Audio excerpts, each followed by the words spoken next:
Hey, in this lecture I'm going to show you how to create a line or curve attractor as a continuation to the previous lecture. We will continue to build on the same code from previous lecture by adding a line as an attractor. So, first we will create 2 points in Rhino and reference them in Grasshopper. To create a line, we will connect the 2 points using line between 2 points component.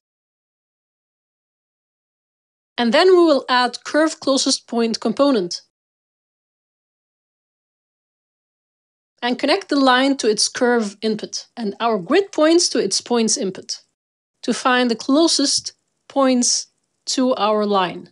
Now you can substitute the outputs of the curve closest point component with the outputs of the Brep closest point. And so you have your points transformed according to your line attractor.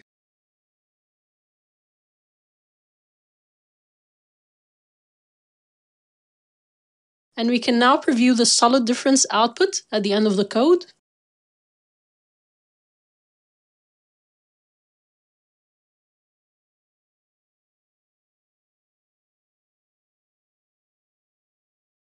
And in the coming lecture, we're going to build on this tutorial a bit, and we're going to subtract a curved surface from the box top.